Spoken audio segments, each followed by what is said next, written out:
దేవుడు మనకు అప్పగించిన బాధ్యత మన పిల్లలు.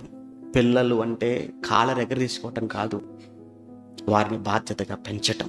కళ్ళ ముందు కనబడుతున్న ప్రతి క్షణం వాళ్ళు ఏమైపోతారో అన్న భయం నాకైతే ఎప్పటి నుంచో ఉందండి. ఇప్పటికీ నేను నమ్మను, నా పిల్లలు నేను నమ్మను అసలు. మీరు కూడా ఒక్కసారి ఆలోచించండి. వద్దు, మీరు ఎవ్వరు వారిలో ఒకరి వల్ల మనం కూడా అయిపోతే వాళ్ళు తెలియక జరిగిపోయిందండి. మనకు తెలిసి అయిపోతే ఏం చెప్పండి ప్రయోజనం?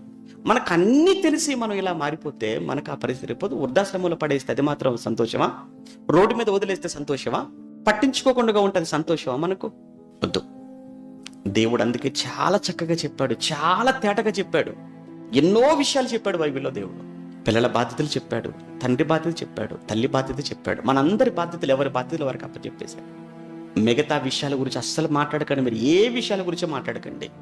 నేను వాక్య ప్రకారంగా ఉన్నానా లేదా అన్నది నువ్వు ఆలోచించు. 2, ఎవరు వాక్య ప్రకారంగా ఉన్నారో లేరు నీకు వద్దు. నువ్వు ఉన్నావా లేదా? నేనున్నానా లేదా?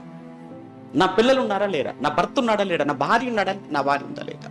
ఇంతకు మించి ఎవ్వరి కొరకు మీరు ఆలోచించినా సాతానుగాడికి మీరే అవకాశం ఇచ్చిన వాళ్ళు అవుతారు.